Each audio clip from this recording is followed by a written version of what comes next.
Ya, salam jumpa anak-anak. Wah, senang sekali saya Paman Sam ini jumpa lagi di Anak Kreatif.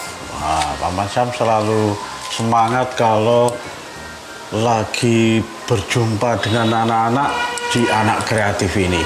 Karena apa? Karena anak-anak juga semangat menyaksikan Paman Sam di acara Anak Kreatif. Tentu juga tidak hanya anak-anak yang menonton, juga bapak-bapak dan ibu-ibu. Paman Sam semakin semangat memberikan karya-karya kreatif untuk anak-anak Nusantara. Tentunya dengan berbagai bentuk, berbagai model yang pernah Paman Sam sampaikan di Anak Kreatif ini. Mulai dari karya kreatif, mulai dari membaca cerita, membaca dongeng, berbagai macam dongeng, jenis-jenis dongeng, kemudian membaca cerita anak. Wah, pokoknya lengkap. Nah, yang episode kemarin Paman Sam sudah berjanji pada anak-anak, ya kan, bahwa Paman Sam akan membacakan cerita lama, cerita yang sudah puluhan tahun, ratusan tahun yang lalu, yaitu kisah Abu Nawas. Abu Nawas ini banyak sekali cerita-cerita hikmah anak-anak. Cerita-cerita hikmah itu adalah cerita-cerita yang memiliki pesan-pesan baik, pesan-pesan positif, pesan-pesan luhur. Nah, suatu saat nanti Paman Sam akan memberikan dongengan atau cerita hikmah, tetapi dari berbagai negara, misalnya gitu. Nah, jadi Anak Kreatif ini Paman Sam ingin memberikan satu inspirasi bagi anak-anak Nusantara. Nah, sekarang Paman Sam masih akan tetap membaca anak-anak, membaca di buku kumpulan kisah Abu Nawas. Nah, ini Abu Nawas ini sebenarnya tidak ada penulisnya, anak-anak. Jadi pengarangnya siapa itu anonim, tetapi karena Abu Nawas sudah beredar banyak, maka cerita itu disadur, ditulis kembali dari mulut ke mulut, dari buku ke buku oleh orang yang menuliskan kembali. Nah, itu baru ada tulisannya, ada siapa yang menyadur, misalnya Paman Sam, nah, misalnya begitu, atau siapa, nama siapa yang menyadur di buku itu. Tetapi cerita aslinya adalah anonim. Anonim apa artinya? Anonim itu nama pengarang tidak diketahui. Nah, ini Paman Sam akan membaca Tugas yang Mustahil. Wah, kira-kira Abu Nawas ini memang tokoh yang cerdik, anak-anak. Kadang-kadang tidak masuk akal, tetapi kalau dipikir-pikir ya masuk akal juga. Nah, begitu. Itulah hikmah-hikmah yang Paman Sam maksud di awal tadi. Ini tugas yang mustahil. Nah, Paman Sam bacakan ya. Abu Nawas beberapa hari, beberapa minggu, beberapa bulan belum kembali pulang. Istrinya mengatakan, kata istrinya, ia bersama seorang pendeta dan seorang ahli yoga sedang melakukan pengembaraan suci. Wah, luar biasa sekali ya. Abu Nawas dengan seorang pendeta dan ahli yoga sedang mengembara di luar daerahnya untuk melakukan perjalanan suci, perjalanan spiritual. Nah, padahal saat ini anak-anak, Baginda amat membutuhkan bantuan Abu Nawas. Waduh, kalau Baginda yang membutuhkan itu cepat atau lambat harus terpenuhi. Abu Nawas walaupun sudah pergi mengembara jauh harus segera datang karena sang Baginda Raja yang menghendaki kehadirannya. Nah, saat Baginda amat membutuhkan bantuan Abu Nawas, beberapa hari terakhir, kenapa? Beberapa hari terakhir ini Baginda merencanakan membangun istana di Awang-awang. Ya, membangun istana di Awang-awang. karena sebagian dari raja-raja negeri Sahabat telah membangun bangunan-bangunan yang luar biasa. Nah, kemudian Baginda tidak ingin menunggu Abu Nawas lebih lama lagi. Beliau mengutus beberapa orang kepercayaannya untuk mencari Abu Nawas. Tetapi mereka tidak berhasil menemukan Abu Nawas karena Abu Nawas ternyata sudah berada di rumah ketika mereka baru berangkat. Nah, ternyata selisipan anak-anak, selisipan. Jadi ketika Baginda mengutus prajurit-prajurit untuk mencari Abu Nawas, berangkat pagi-pagi, ternyata Abu Nawas pada malamnya sudah pulang, sudah berada di rumahnya. Tetapi prajurit-prajurit ini tidak ketemu. Nah, langsung saja Abu Nawas mendengar kalau sang Baginda Harun al-Rasyid, namanya Baginda Harun al-Rasyid. Ketika Baginda Raja Harun al-Rasyid membutuhkan, Abu Nawas mendengar.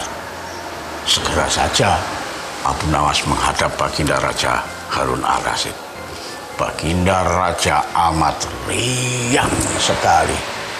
Walaupun prajuritnya sedang mencari di belantara luar daerahnya, luar negeri, misalnya begitu, sudah tidak dihiraukan lagi sama Baginda Raja. Yang penting Abu Nawas segera datang.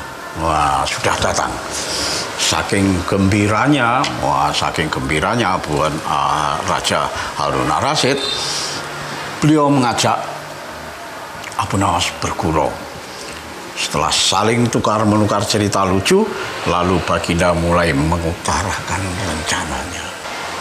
Hai Abu Nawas, aku sangat ingin membangun istana di awang-awang agar aku lebih terkenal di antara raja-raja yang lain. Adakah kemungkinan keinginanku itu terwujud, hai Abu Nawas? Abu Nawas menjawab, hai, tidak ada yang tidak mungkin dilakukan di dunia ini, Paduka yang mulia. Kata Abu Nawas berusaha mengikuti arah pembicaraan Baginda. Kalau menurut pendapatmu, hal itu tidak mustahil diwujudkan, maka aku serahkan sepenuhnya tugas ini kepadamu. Kata Baginda puas sekali. Abu Nawas terperanjat anak-anak. Ia menyesal telah mengatakan kemungkinan mewujudkan istana di awang-awang. Tetapi nasi telah menjadi bubur, sudah terlanjur diutarakan. Kata-kata yang telah terlanjur didengar oleh Baginda Raja tidak mungkin ditarik kembali. Wah, ini bagaimana ini? Abu Nawas agak berpikir sejenak, bingung sejenak. Apalagi Abu Nawas diberi waktu yang singkat. Baginda Raja Harun al-Rasyid memberi waktu Abu Nawas beberapa minggu, yang rasanya tak ada yang lebih berat bagi Abu Nawas kecuali tugas yang diembannya sekarang. Bayangkan saja anak-anak, sesuatu yang mustahil, membangun istana di awang-awang, dan diberi waktu hanya beberapa minggu. Artinya tidak bertahun-tahun, hanya beberapa minggu, atau mungkin 1-2 bulan, 4 minggu, 8 minggu, barangkali begitu. Nah, ini juga menjadi pikiran Abu Nawas. Jangankan membangun istana di langit, membangun sebuah gubuk kecil pun sudah merupakan hal yang mustahil dikerjakan.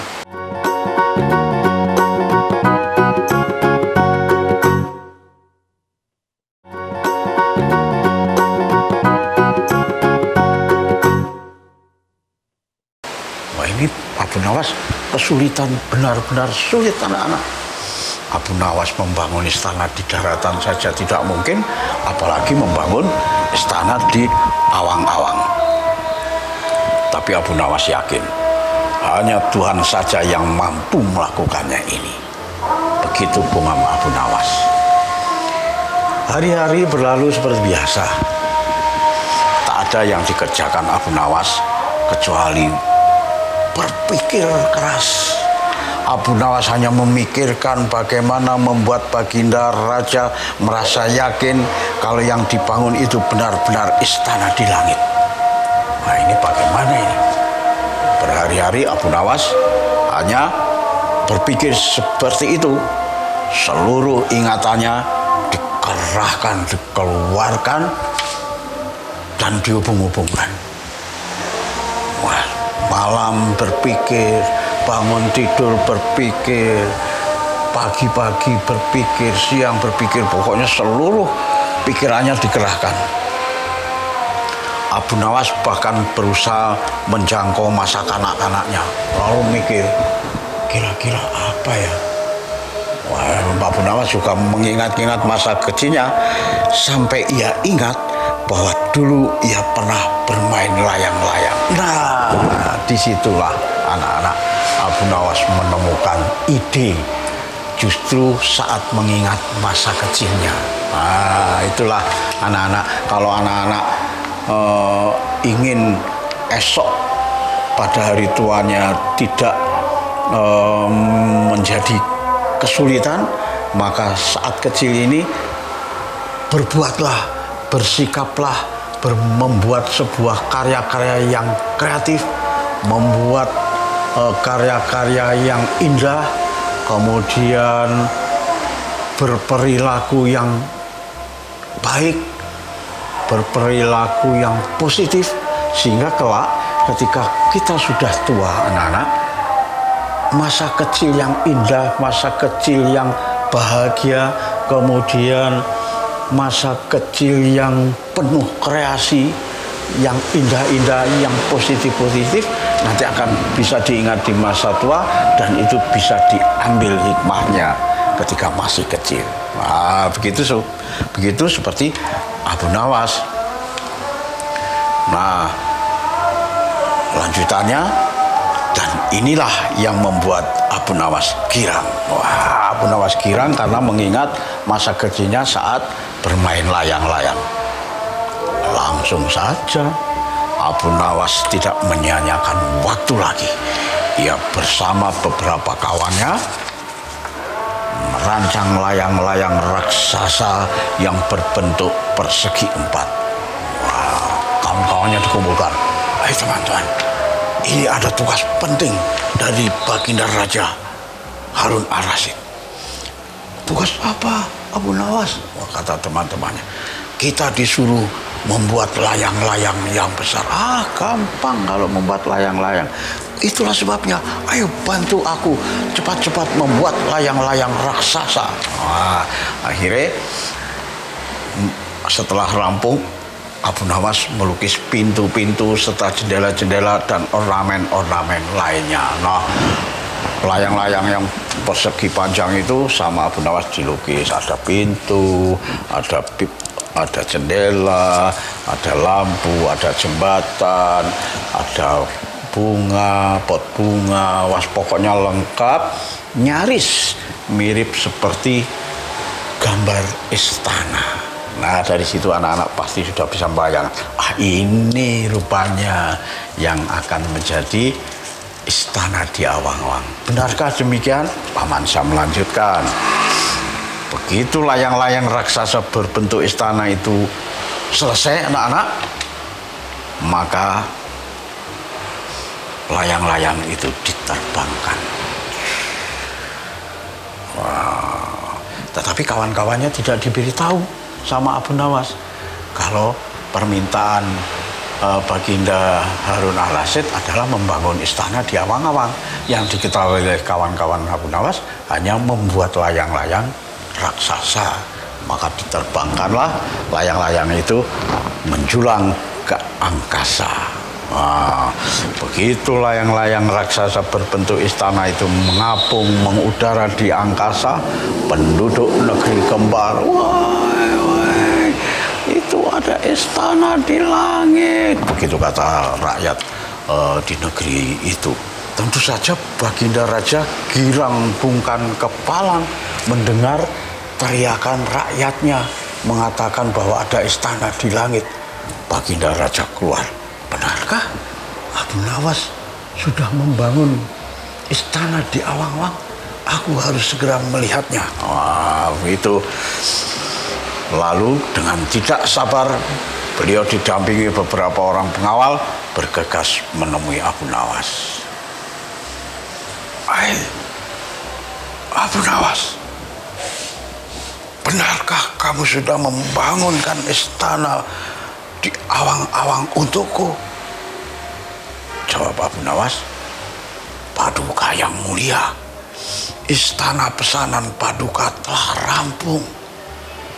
Wah, benarkah? Lihatlah ke atas. Wah, Baginda langsung melihat ke atas. Benar juga anak-anak. Di Awang-Awang, di antara mega-mega, di antara langit-langit putih gumpalan itu ada istana yang melayang-layang. Wah, ada istana yang melayang. Wah, kamu benar-benar hebat, Abu Nawas. Wah, Baginda Raja memuji. Terima kasih Baginda yang mulia. Terima kasih. Lalu bagaimana caranya aku ke sana? Wah, ternyata Baginda masih mengejar pertanyaan berikutnya. Istana layang-layang sudah terbangun di Awang-Awang. Kemudian Baginda masih bertanya, lalu bagaimana saya harus bisa pergi ke istana sana? Wah, Abu Nawas kaget juga. Waduh, bagaimana ya? Dia sendiri tidak bisa. Tapi pada saat itu, pada detik itu, Abu Nawas menemukan akal. Dijawablah pertanyaan sang Baginda Raja. Gampang Paduka Raja. Dengan tambang, Paduka bisa menuju ke istana di Awang-Awang itu dengan tambang Paduka yang mulia. Kata Abu Nawas, oh, begitukah? Kalau begitu, siapkan tambang itu sekarang. Aku ingin segera melihat istanaku dari dekat, kata Baginda tidak sabar. Dijawablah oleh Abu Nawas, maafkan hamba Paduka yang mulia. Hamba kemarin lupa memasang tambang itu, sehingga seorang kawan hamba tertinggal di sana dan tidak bisa turun, kata Abu Nawas. Wah, ini sudah agak tipu muslihatnya Abu Nawas mulai keluar. Kemudian sang Baginda bertanya lagi, bagaimana dengan kau sendiri Abu Nawas? Dengan apa engkau turun ke bumi? Dengan menggunakan sayap Paduka yang mulia, kata Abu Nawas bangga. Kalau begitu, aku buatkan sayap supaya aku bisa terbang ke sana.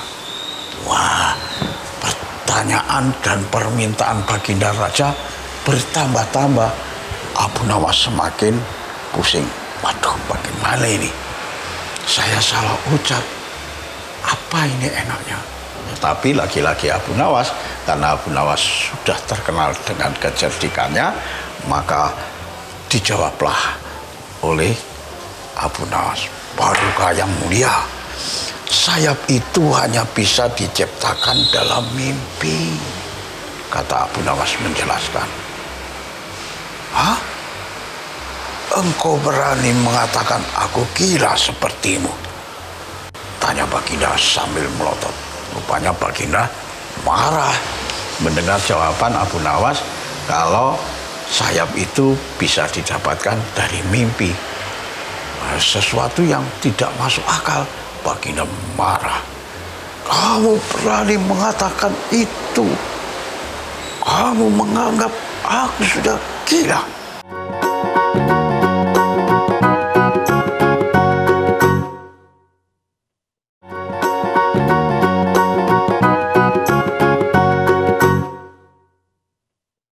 Ya, Baginda, begitulah kira-kira, kurang lebih seperti itu. Apa maksudmu? Wah, Baginda Raja semakin marah. Baginda Raja semakin marah. Lalu dijawablah oleh si Abu Nawas. Baginda tahu bahwa membangun istana di Awang-Awang adalah pekerjaan yang mustahil dilaksanakan. Tetapi Baginda tetap menyuruh hamba mengerjakannya. Sedangkan hamba juga tahu bahwa pekerjaan itu mustahil dikerjakan. Tetapi hamba tetap menyanggupi titah Baginda yang tidak masuk akal itu. Kata Abu Nawas berusaha meyakinkan Baginda Raja. Si Abu Nawas ini menjawab secara diplomatis tuntutan sang Baginda Raja Harun al-Rasyid. Dikatakanlah bahwa membangun istana di awang-awang adalah pekerjaan yang mustahil. Mana mungkin sesuatu yang mustahil bisa dilakukan kecuali dengan keajaiban. Padahal ini manusia biasa, tidak mungkin memiliki keajaiban yang luar biasa. Maka tidaklah mungkin membangun istana di awang-awang. Disampaikanlah alasan itu kepada Baginda Raja.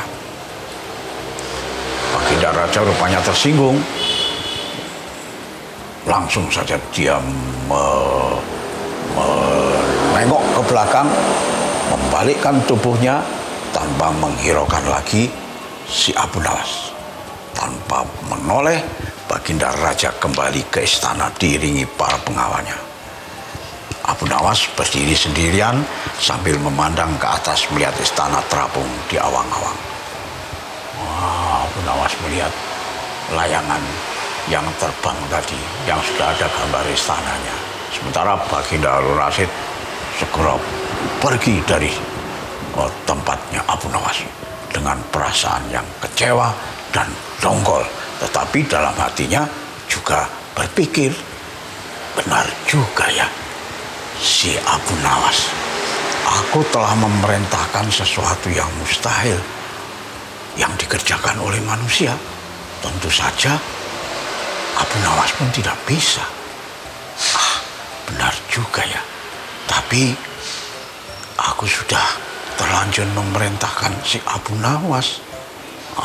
Begitulah pikirannya si Raja Harun al-Rasyid.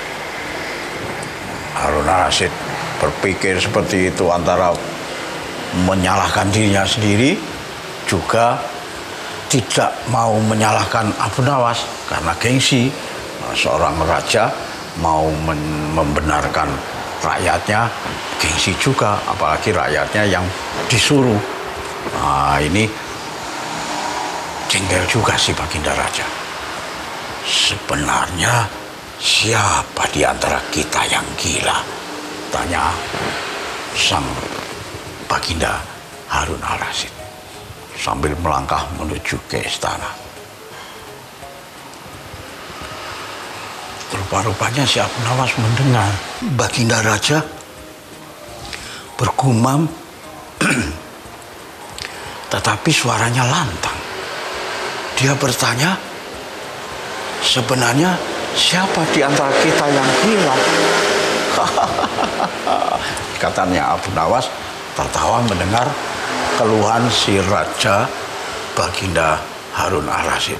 Lalu dengan lantang Abu Nawas berteriak, "Oi, Paduka Raja Harun al-Rasyid, maafkan hamba Paduka. Sebenarnya tidak ada yang salah di antara kita. Tetapi hamba kira kita berdua sama-sama tidak waras, Tuanku." Wah, Abu Nawas berteriak lantang seperti itu. Si Baginda Harun al-Rasyid semakin dongkol juga terhadap Abu Nawas. Dalam hatinya, awas ya, besok kalau ketemu dan aku perintahkan lagi, Abu Nawas harus berani, harus bisa. Aku tidak mau kecewa seperti hari ini. Begitu pengakuan si Harun al-Rasyid. Nah, kenapa Harun al-Rasyid merasa kecewa tidak bisa membangun istana di awang-awang, tetapi si Abu Nawas menyanggupi saja walaupun itu pekerjaan yang mustahil. Dengan apa? Membuat layang-layang yang besar dengan digambari istana, ada pintu gerbang, ada daun jendela, ada jembatan masuk pintu gerbang, pokoknya persis seperti istana dan diterbangkan. Dianggaplah itu adalah istana di awang-awang. Wah, akhirnya Baginda Raja benar-benar, besok aku kalau ketemu Abu Nawas akan saya suruh dengan perintah yang lain. Nah, begitu anak-anak cerita. Apa ini tadi judulnya? Tugas yang mustahil. Nah, begitulah anak-anak. Sebenarnya kita tidak mungkin melakukan hal-hal yang mustahil dikerjakan, tetapi dengan akal pikiran bisa merubah-rubah bagaimana caranya agar perintah-perintah sang guru atau sang raja bisa dikerjakan tanpa menyakiti hati sang guru atau sang raja. Tetapi dengan begitu, sang raja atau sang guru bisa menyadari dirinya sendiri kalau perintah-perintah kepada murid-muridnya, perintah kepada rakyatnya yang mustahil dikerjakan, tentu akan mengetahui sadar diri. Itulah anak-anak, mudah-mudahan Paman Sam minggu depan bisa menceritakan cerita Abu Nawas yang lain, tentunya dengan cerita-cerita yang penuh hikmah dan sebenarnya lucu sekali kalau kita berpikir. Buku-buku Abu Nawas, cerita-cerita Abu Nawas memang tidak lucu ketika diceritakan, tetapi kalau dipikirkan, wah benar juga ya. Nah, itulah cerita-cerita hikmah ya anak-anak. Minggu depan kita ketemu lagi, dan Paman Sam selalu berpikir anak Nusantara harus kreatif. Sampai jumpa.